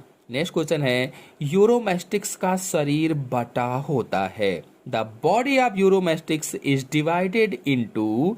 यूरोमेस्टिक्स वाला आप वीडियो अगर नहीं देखें तो जाकर देख लीजिए, उसमें सब कुछ मैंने डिटेल से समझाया हुआ है। आंसर सही होगा इसमें से डी, सिर, गर्दन, धड़ और पूंछ में बटा होता है। और यूरोमेस्टिक्स सरीसृप वर्ग का एक जंतु होता है और इसकी पूंछ कांटेदार होती है, स्पाइनी होती है। नेक्स्ट क्वेश्चन है, निम्नलिखित लक्षणों में से एक प्रोटोथीरिया की सरीसृपीय बंधुता दर्शाता है। One of the following characters suggest reptilians affinity of prototheria. Answer इसमें सही होगा सी, अवस्कर की उपस्थिति या प्रेजेंस ऑफ क्लोएका। आपको बता दें कि प्रोटोथीरिया और सरीसृप दोनों में अवस्कर अथवा क्लोएका उपस्थित होता है, प्रेजेंट होता है, और इनकी कशेरुकियों में इपीफाइसिस अनुपस्थित होती है, इपीफाइसिस एब्सेंट होती है। इनमें टी आकार का इंटरक्लेविकल उपस्थित होता है, टी आकार का, और ये लक्षण प्रोटोथीरिया तथा सरीसृप में बंधुता दर्शाता है। नेक्स्ट क्वेश्चन है, निम्नलिखित में से किसकी कशेरुकियों में जाइगोस्फीन तथा जाइगेंट्रा नामक अतिरिक्त प्रवर्ध होते हैं? Zygospin and Zygentra are additional process present in the vertebrate of। Answer सही होगा इसमें से सी, सर्प में होते हैं या स्नेक्स में होते हैं। आपको बता दें कि जाइगोस्पिन तथा जाइगेंट्रा नामक अतिरिक्त प्रवर्ध पाइथोनोमार्फा, सर्प तथा इग्वानिडी की कशेरुकियों में पाए जाते हैं। नेक्स्ट क्वेश्चन है, हॉर्न्ड टोड किस वर्ग से संबंधित है? Horn toad belong to the class. Answer सही होगा इसमें से बी, रेप्टिलिया क्लास से संबंधित है। आपको बता दें कि हॉर्न टोड सरीसृप वर्ग का जंतु है और यह प्रायः संयुक्त राज्य अमेरिका यानी यूएसए तथा मैक्सिको में पाया जाता है और इसमें शुष्क वातावरण के प्रति अनुकूलन होता है। यह मुख्यतः चींटियों का भक्षण करता है या चींटियों को खाता है। नेक्स्ट क्वेश्चन है, सरीसृप के निम्न में से किस उपवर्ग के कपाल की छत अविच्छिन्न होती है? In which of the following subclass of reptilia the skull has a solid roof? Answer सही होगा इसमें से पहला, एनॉप्सिडा।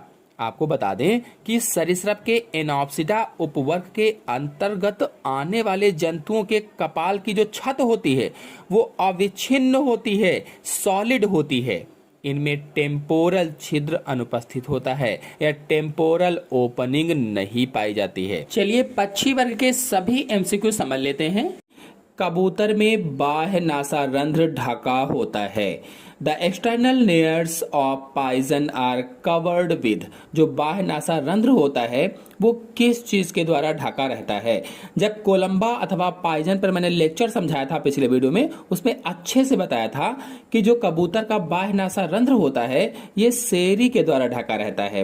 यानी कबूतर में बाहरी नासा रंध्र सेरी द्वारा ढका रहता है। और सेरी है क्या, तो कुछ ऐसे पक्षी होते हैं जिनकी जो ऊपरी चोंच होती है, जैसे कबूतर है तो कबूतर के ऊपरी चोंच के आधार पर ये जो मांसल मोम जैसी कवरिंग होती है इसे ही सेरी कहा जाता है। मतलब कबूतर में सेरी जो है ये सफेद और फूले हुए नर्म त्वचा के रूप में होती है। और कहाँ होती है, तो चोंच के ऊपरी भाग में आधार पर स्थित होती है। फिर अगला क्वेश्चन है, कोमल पर होते हैं। Down feathers are present in, option सही होगा इसमें से पहला, जो अंडे से बच्चे निकलते हैं कबूतर के उनमें कोमल पर पाए जाते हैं। मतलब ये छोटे छोटे और पीले बाल के जैसे पर होते हैं, छोटे छोटे होते हैं, जैसे पीले पीले बाल होते हैं वैसे ही होते हैं। और ये जन्म के तुरंत बाद कबूतर के बच्चे के शरीर पर दिखाई देते हैं। और ये पंख 4 से 6 सप्ताह तक शरीर पर बने रहते हैं। फिर अगला क्वेश्चन है, पक्षियों के सबसे छोटे पंख कहलाते हैं। Smallest feathers in bird are known as, सबसे छोटे पंख क्या कहलाते हैं। तो इसमें ऑप्शन कौन सा सही होगा, ऑप्शन सही होगा पहला, फ्लोप्यूमे कहलाते हैं। फ्लोप्यूमे यानी फ्लोप्यूमे को बाल पंख या हेयर फेदर्स और पिन पंख भी कहा जाता है। ये पंख छोटे कोमल बाल जैसे होते हैं और वयस्क कबूतर में कोमल पर की अनुपस्थिति के कारण फ्लोप्यूमे पंख को ही सबसे छोटा पंख माना जाता है। नेक्स्ट क्वेश्चन है, विषमगति कशेरुका काय लाक्षणिक है। हेट्रोसिलस Centrum is a characteristic of, option इसमें सही होगा सी, पक्षियों का लाक्षणिक गुण होता है। जो पक्षी है जैसे कबूतर है तो समतापी होते हैं, गर्म रुधिर वाले प्राणी होते हैं या वार्म ब्लडेड एनिमल होते हैं और इनके जबड़े दांत रहित होते हैं, जबड़ों में दांत नहीं पाए जाते हैं और कठोर हॉर्न के आवरण सहित चोंच होती है, हॉर्नी चोंच पाई जाती है, कठोर आवरण युक्त चोंच होती है और करोट में केवल एक ऑक्सीपिटल कॉन्डाइल होता है, एक। और पक्षियों में विषमगति कशेरुका काय की उपस्थिति इनका विशेष गुण होता है और इसका सिरा काठी जैसा होता है, काठी जैसा। नेक्स्ट क्वेश्चन है, मोनोकॉन्डाइलिक झिल्लीनुमा दंत रहित कपाल पाया जाता है। Monocondylic membranous toothless skull is found in, option सही होगा इसमें से सी, कबूतर में पाया जाता है अथवा पाइजन में पाया जाता है। नेक्स्ट क्वेश्चन है, शब्दिनी पक्षियों का एक विशेष लक्षण है परंतु निम्नलिखित पक्षियों में से एक में नहीं पाया जाता है। Syrinx is characteristic of bird but not found in one of the following birds. Option इसमें सही होगा डी, एस्टूथियो में। आपको बता दें कि शब्दनी को अंग्रेजी में साइरिंग्स कहते हैं, साइरिंग्स।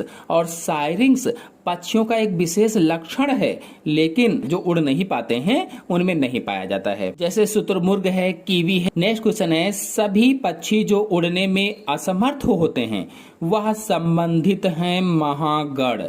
सुपर ऑर्डर किससे संबंधित हैं, तो ऑप्शन सही होगा इसमें से सी, रैटिटी से संबंधित हैं। जो उड़ने में असमर्थ हैं वह रैटिटी से संबंधित, जैसे मैंने आपको बताया शुतुरमुर्ग है, कीवी है, सब रैटिटी से संबंधित हैं, उड़ नहीं सकते हैं। नेक्स्ट क्वेश्चन है, निम्नलिखित कथनों पर विचार कीजिए। सभी मीन अंडे देती हैं, सभी पक्षी उड़ते नहीं हैं, सभी छिपकलियां विषैली होती हैं, वाइपर का विष तंत्रिका विषी होता है, कोई भी स्तनी विषैली नहीं होता है। तो इसमें से इन कथनों में 1 और 2 दोनों सही हैं, केवल 2, 3 और 4 ही सही हैं, केवल 2, 5 सही हैं, केवल 2 सही। कौन सा ऑप्शन सही होगा, तो इसमें ऑप्शन सही होगा डी, केवल दूसरा सही है, 2 सही हैं। आपको बता दें कि सभी मछलियां अंडे नहीं देती हैं, कुछ मछलियां जरायुजी भी होती हैं यानी बच्चे भी देती हैं। केवल 2 प्रकार की छिपकलियां विषैली होती हैं, जैसे हेलोडर्मा सस्पेक्टम तथा हेलोडर्मा हॉरिडम। वाइपर का विष होमोलिटिक होता है, कुछ स्तनी भी विषैले होते हैं। नेक्स्ट क्वेश्चन पर आते हैं। पक्षी जो ऊपरी जबड़ा हिला सकता है, गिद्ध, तोता, गौरैया, कबूतर। 4 ऑप्शन दिए गए हैं, इसमें से उस पक्षी का नाम बताना है जो ऊपरी जबड़े को हिला सकता है। तो इसका आंसर होगा बी, तोता ऊपरी जबड़े को हिला सकता है। आपको बता दें, जो तोते की चोंच होती है ये मजबूत हुक के समान होती है। आप सभी लोगों ने तोता देखा होगा, इसकी जो चोंच होती है वो विशिष्ट संरचना वाली मजबूत हुक के जैसी होती है, जैसे हुक होता है।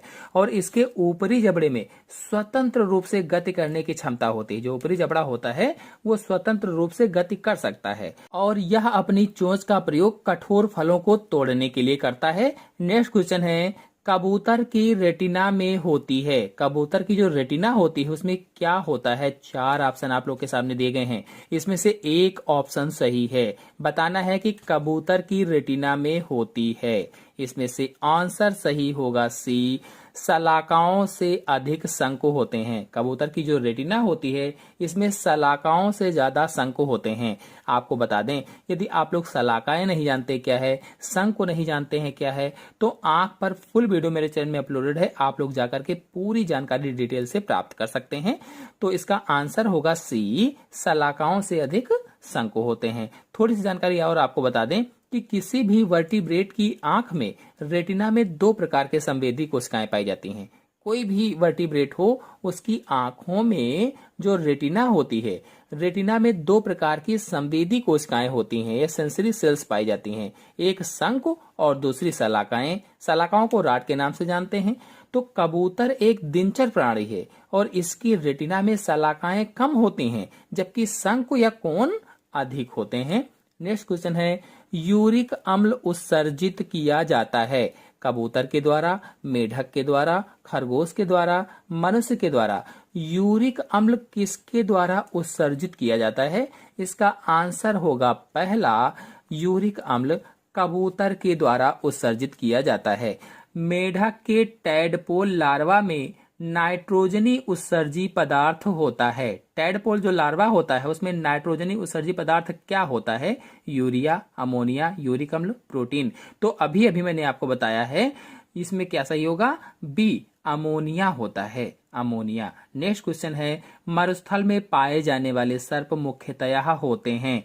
ऐसे सर्प जो मरुस्थल में पाए जाते हैं वो क्या कैसे होते हैं? 4 ऑप्शन दिए गए हैं, इसमें से ऑप्शन से होगा डी, यूरिकोटेलिक होते हैं, यूरिकोटेलिक। और मैंने बताया था कि जो यूरिक अम्ल का उत्सर्जन करते हैं उन्हें ही यूरिकोटेलिक कहा जाता है, जिसके अंतर्गत पक्षी, कीट पतंगे, सरीसृप, मरुस्थल में पाए जाने वाले सर्प आदि बताए थे। नेक्स्ट क्वेश्चन है, पक्षियों और सरीसृप वर्ग के जंतुओं में मुख्य उत्सर्जी पदार्थ है। जो पक्षी हैं और सरीसृप वर्ग के जो जंतु हैं इसमें मुख्य उत्सर्जी पदार्थ क्या होता है? ऑप्शन सही होगा इसमें बी, यूरिक अम्ल। इसमें मुख्य उत्सर्जी पदार्थ यूरिक अम्ल होता है। नेक्स्ट क्वेश्चन है, पक्षियों में यूरिक अम्ल तथा यूरेट्स के रूप में उत्सर्जी पदार्थ मददगार होता है। पक्षियों में यूरिक अम्ल और यूरेट्स के रूप में जो उत्सर्जी पदार्थ होता है वो किस चीज में मददगार होता है? आंसर होगा इसका बी, शरीर के पानी को संरक्षित करने में मददगार होता है। नेक्स्ट क्वेश्चन है, कौन वर्डमैन ऑफ इंडिया के रूप में प्रसिद्ध है? ऐसा इनमें से कौन है जो वर्डमैन ऑफ इंडिया के रूप में प्रसिद्ध है या जाना जाता है?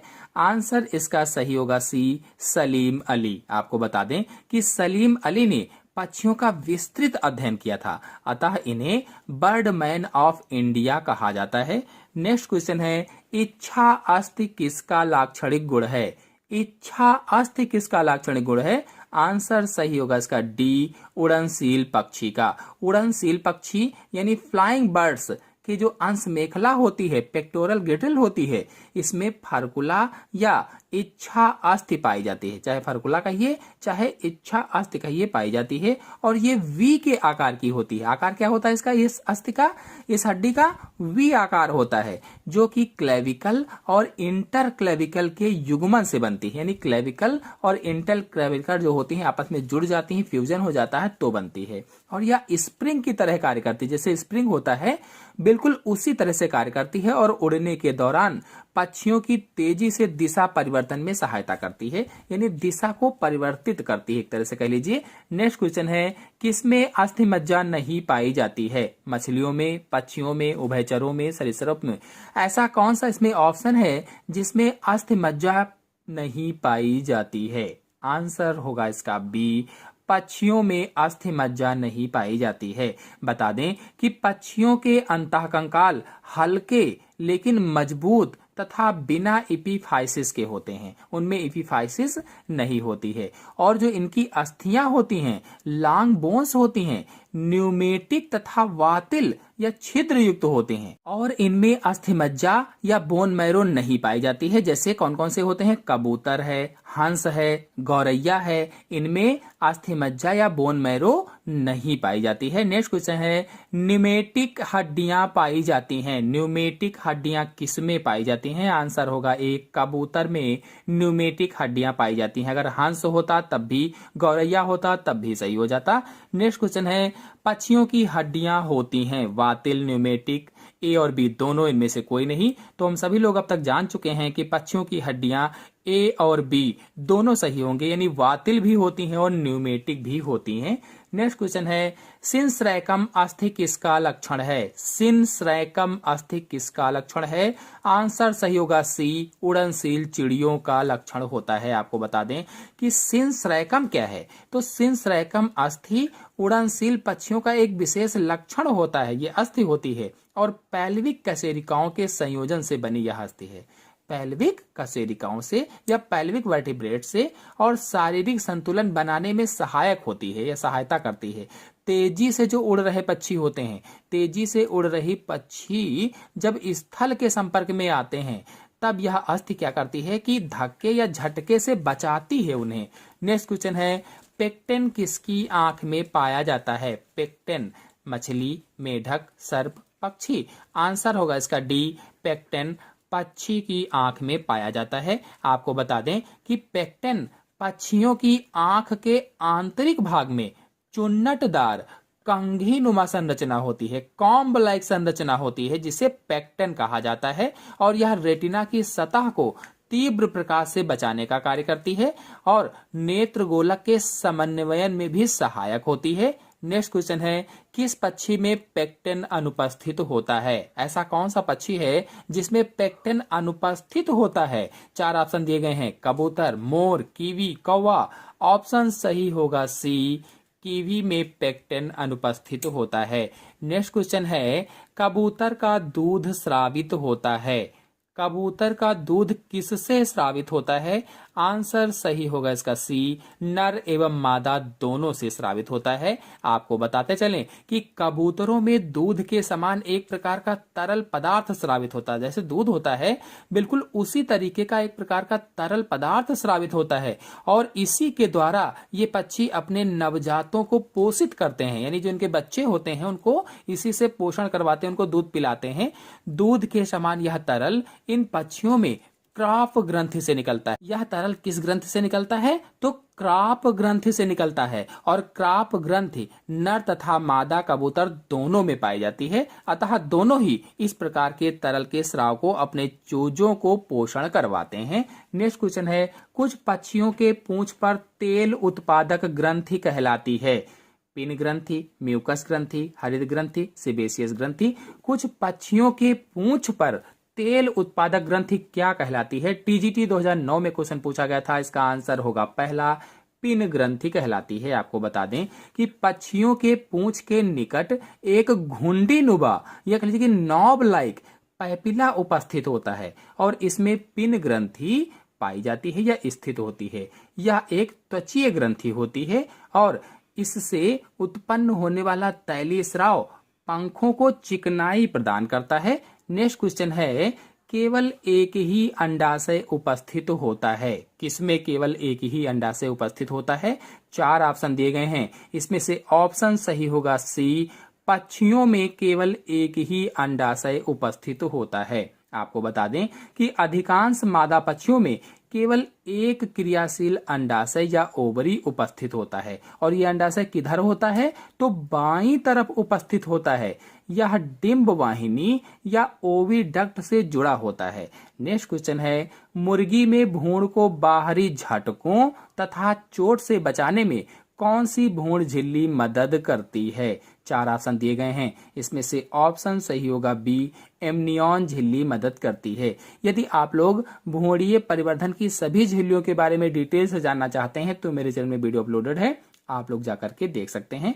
आपको बता दें कि भ्रूणीय अवस्था में भ्रूण तथा एमनियन के मध्य एक द्रव भरा रहता है जिसे एमनियोटिक द्रव कहा जाता है और भ्रूण को बाह्य आघातों व चोट से यही द्रव बचाता है। नेक्स्ट क्वेश्चन है, वह जानवर जो अपने शत्रुओं से बचने के लिए अपना सिर रेत में दबा लेता है, ऐसे जानवर का नाम बताना है जो अपने शत्रुओं से बचने के लिए अपना सिर रेत में दबा लेता है। 4 ऑप्शन दिए गए हैं, इसमें से ऑप्शन सही होगा सी, शुतुरमुर्ग ऐसा जानवर होता है जो अपने शत्रुओं से बचने के लिए अपना मुंह रेत में दबा लेता है या अपना सिर रेत में दबा लेता है। बताते चलें कि शुतुरमुर्ग सबसे बड़ा जीवित पक्षी है। जो शुतुरमुर्ग है ये सबसे बड़ा जीवित पक्षी है और ये उड़ने में असमर्थ होते हैं, उड़ नहीं पाते हैं। इनके अंडे अन्य जीवित पक्षियों की तुलना में सबसे बड़े होते हैं। परभक्षियों द्वारा पीछा किए जाने पर ये 70 से 80 किलोमीटर प्रति घंटा की गति से भाग सकते हैं। भले ही पक्षी इनमें पंख नहीं होते हैं, लेकिन अगर इनका कोई पीछा कर रहा है तो ये 70 से 80 किलोमीटर प्रति घंटा की गति से भाग सकते हैं। जब शुतुरमुर्ग जमीन पर लेटता है या शत्रुओं से छिपता है तो वह अपने सिर व गर्दन को जमीन से सपाट कर लेता है या रेत में छिपा लेता है। नेक्स्ट क्वेश्चन है, इंफ्रा ऑर्बिटल ऑर्किड निम्नलिखित में से किसकी खोपड़ी में दिखाई पड़ती है? इंफ्रा ऑर्बिटल ऑर्किड किसकी खोपड़ी में दिखाई देती है? मेढक, कबूतर, गिरगिट, खरगोश। ऑप्शन सही होगा इसमें बी, कबूतर की। बता दें कि पक्षियों का जबड़ा जो होता है वो दांत रहित होता है, यानी पक्षियों के जबड़े में दांत नहीं होते हैं, टूथलेस होता है और इनका ऊपरी जबड़ा हर तरफ 2 अस्थिमय है, बाह्य और अंतः से यानी अस्थिमय आर्क से बनता है। बाह्य आर्क मुख का किनारा बनाता है जिसे इंफ्रा ऑर्बिटल ऑर्किड कहा जाता है या सब ऑर्बिटल बार कहा जाता है। नेक्स्ट क्वेश्चन है, कौन चलनी आहारक पक्षी है? चलनी आहारक पक्षी का नाम बताना है तो इसमें से आंसर सही होगा डी, बतख चलनी आहारक पक्षी होती है। बता दें कि बतख का पालन आमतौर पर दलहनी या अधिक वर्षा वाले क्षेत्र जो होते हैं वहां पर होता है और इनके जालीदार पैर जल में तैरने के लिए उपयोगी होते हैं। इनका चोंच चौड़ा व चपटा होता है। तालाब, झील या अन्य जल बहुमूल्य क्षेत्रों में कवक, शैवाल, जल में उगने वाले घास, घोंघे, मछलियां, कीड़े इत्यादि इनके आहार होते हैं और ये चलनी आहारक पक्षी होते हैं। नेक्स्ट क्वेश्चन है, आर्कियोपेटेरिक्स का जीवाश्म किसने खोजा? जो आर्कियोपेटेरिक्स का जीवाश्म था उसको किसने खोजा था? आंसर सही होगा सी, एंड्रियास वैगनर ने। चलिए अब कार्डेटा के अंतर्गत स्तनधारी वर्ग के सभी एमसीक्यू देख लेते हैं। पहला क्वेश्चन है, हाथी का दंत विन्यास होता है। इसमें से 4 ऑप्शन दिए गए हैं। हाथी का दंत सूत्र क्या होता है ये बताना है।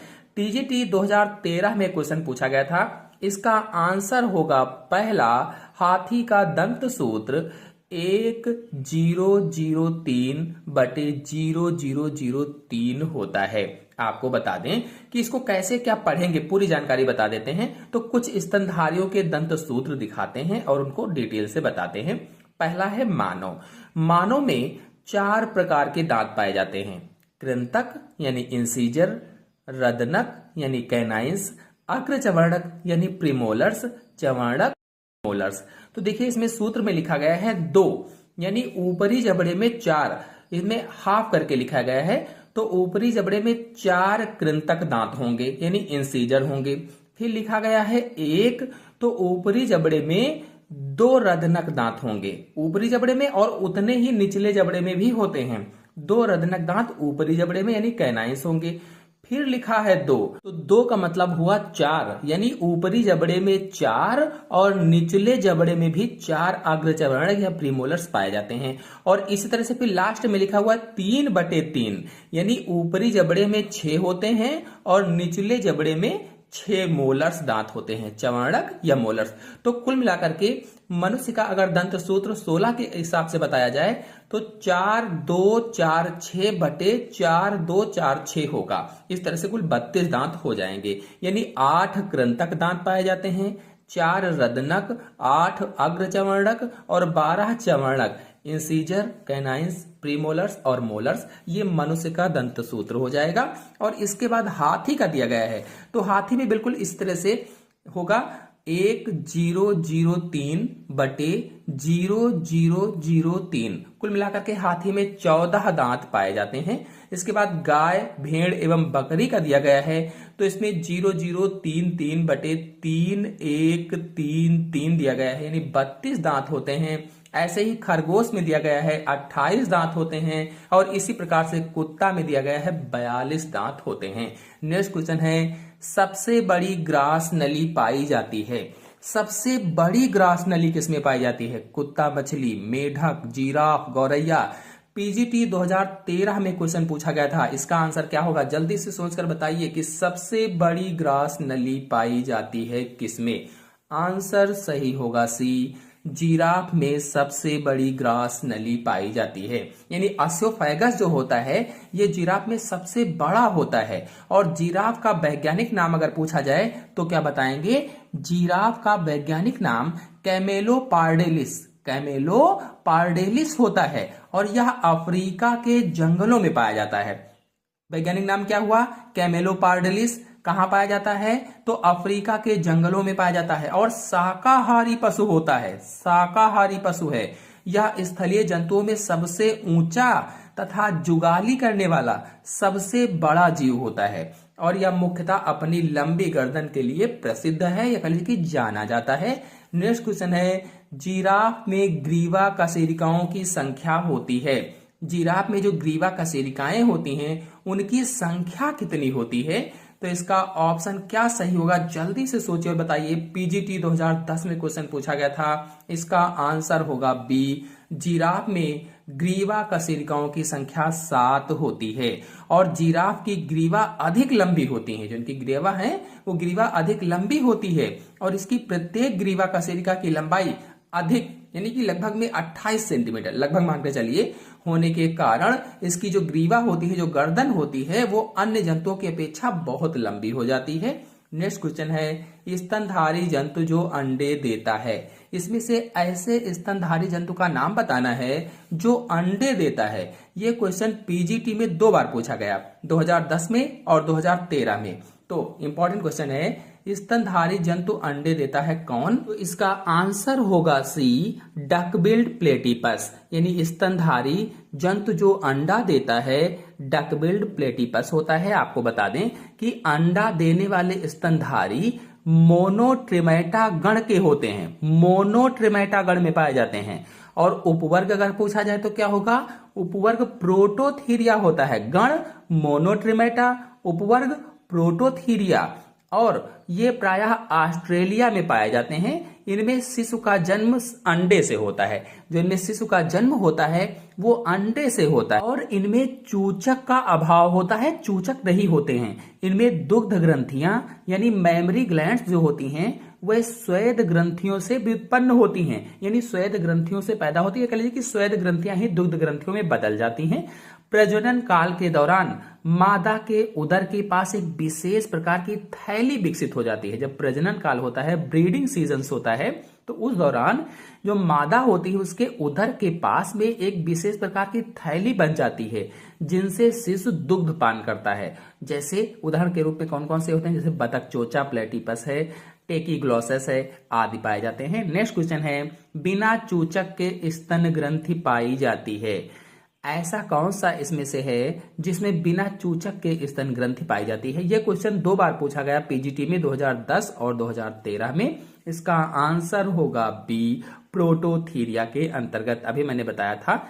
नेक्स्ट क्वेश्चन है, निम्न में से कौन अंडा देने वाला स्तनी है? अंडा देने वाले स्तनी का नाम बताना है। टीजीटी 2010 में पूछा गया था क्वेश्चन, इसका आंसर होगा बी, प्लेटिपस अंडा देने वाला स्तनी होता है।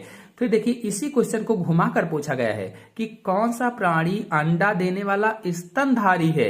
वहां पर स्तनी कहा गया था, चाहे स्तनी कहो, चाहे स्तनधारी कहो, चाहे मैमल्स कहो, तो स्तनधारी पूछा गया है तब भी वही होगा। लेकिन इसमें ऑप्शन कौन सा सही होगा, तो इसमें ऑप्शन सही है टेकीग्लॉसस, क्योंकि वो ऑप्शन है नहीं इसलिए इसमें टेकीग्लॉसस सही होगा। ये क्वेश्चन टीजीटी 2009 में पूछा गया था, तो इसमें ऑप्शन सही होगा डी, टेकीग्लॉसस। नेक्स्ट क्वेश्चन है, नवजात बच्चे अंधे, बहरे और बाल विहीन होते हैं। इसमें से किसके नवजात बच्चे अंधे, बहरे और बाल विहीन होते हैं।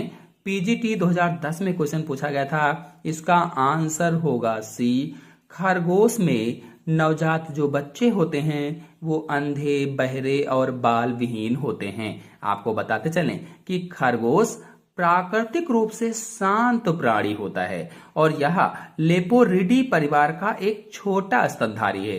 लेपोरिडी परिवार का छोटा स्तनधारी या मैमिलिया है और यह विश्व के अनेक स्थानों में पाया जाता है। नेक्स्ट क्वेश्चन है, कशेरुकी जंतुओं में कितने जोड़ी उपांग होते हैं। जो कशेरुकी जंतु होते हैं, रीढ़ की हड्डी वाले जंतु होते हैं, उनमें कितने जोड़ी उपांग पाए जाते हैं। यह क्वेश्चन पीजीटी 2009 में पूछा गया था, इसका आंसर होगा डी, अलग अलग जातियों में अलग अलग पाए जाते हैं, सभी में एक तरीके के नहीं पाए जाते हैं या एक ही जितने नहीं पाए जाते हैं। बता दें कि कशेरुकी जंतु यानी वर्टिब्रेट्स जंतु कहा जाता है इनको, और वर्टिब्रेट्स में आदर्श रूप से 2 जोड़ी उपांग पाए जाते हैं, 2 जोड़ी अगर आदर्श रूप से देखा जाए। ये कुछ जातियों में कम भी होते हैं और कुछ में अनुपस्थित भी होते हैं यानी नहीं भी होते हैं। ये शरीर को सहारा देने, गमन या अन्य विशिष्ट कार्य में उपयोगी होते हैं। नेक्स्ट क्वेश्चन है, एमनियोटा समुदाय में सम्मिलित है। एमनियोटा समुदाय में क्या सम्मिलित है।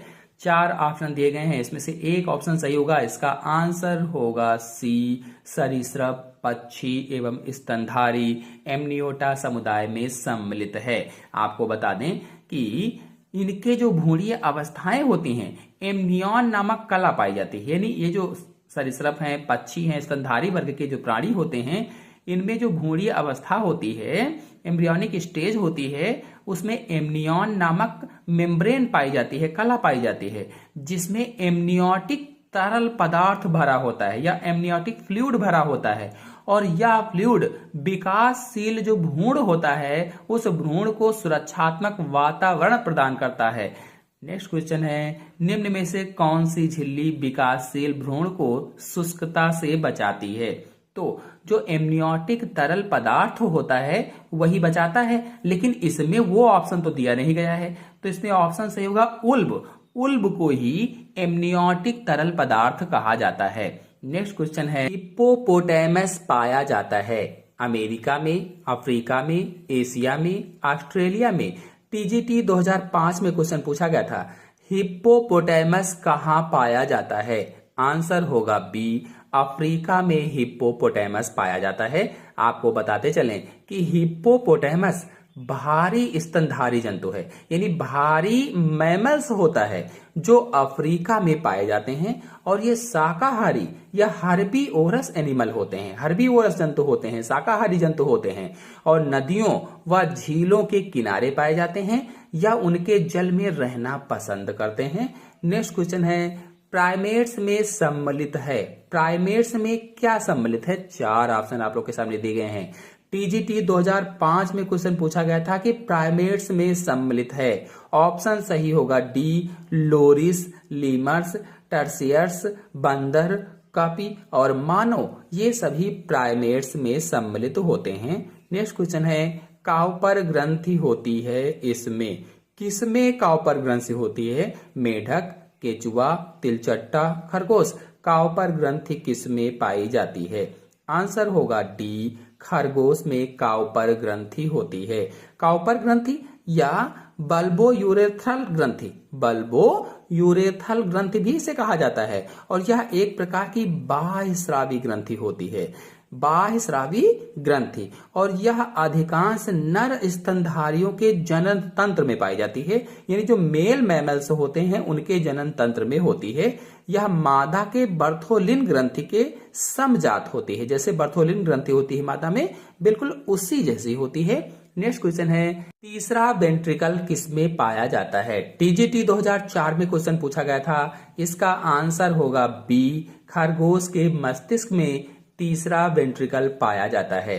आपको बताते चलें कि तीसरा वेंट्रिकल या डायासील खरगोश के मस्तिष्क में पाया जाता है, और यह डायएन्सेफलान की आंतरिक सक्रिय गुहा होती है। डायएन्सेफलान की आंतरिक सक्रिय कैविटी होती है। इसके छत को एपिथैलेमस तथा फर्श को हाइपोथैलेमस कहा जाता है। यदि आप लोग मस्तिष्क के बारे में पूरी जानकारी चाहते हैं तो मेरे चैनल में वीडियो अपलोडेड है, आप लोग जाकर के देख सकते हैं। नेक्स्ट क्वेश्चन है, किसमें जलीय जीवन अनुकूलन द्वितीयक होता है? किसमें जलीय जीवन अनुकूलन द्वितीयक होता है? 4 ऑप्शन दिए गए हैं, इसमें से एक ऑप्शन सही है, वो ऑप्शन है डी, उपरोक्त सभी में। उपरोक्त सभी यानी व्हेल में, सील में और पोरपोआइसिस में। नेक्स्ट क्वेश्चन है, वृक्क निवाहिका तंत्र अनुपस्थित होता है? वृक्क निवाहिका तंत्र अनुपस्थित होता है किसमें? मेढक में, सशक में, छिपकली में, सरीसृप में। तो इसका आंसर होगा बी, सशक में। बता दें कि वृक्क निर्वाहिका तंत्र यानी रीनल पोर्टल सिस्टम जो होता है, ये मत्स्य व उभयचर में पूर्ण रूप से विकसित होता है। सरीसृप जो होता है इसमें अल्प विकसित होता है, और स्तनधारी में अनुपस्थित होता है, होता ही नहीं है। इसीलिए इसमें विकल्प कौन सा सही होगा? बी, सशक में। आशा है आप सभी लोगों को कार्डेटा संघ के सभी वर्गों के सभी क्वेश्चन अच्छे से समझ में आ गए होंगे। समझ में आ गए हो तो वीडियो को लाइक और शेयर कीजिए। चैनल पर नए हैं तो चैनल को सब्सक्राइब कर लीजिए। धन्यवाद।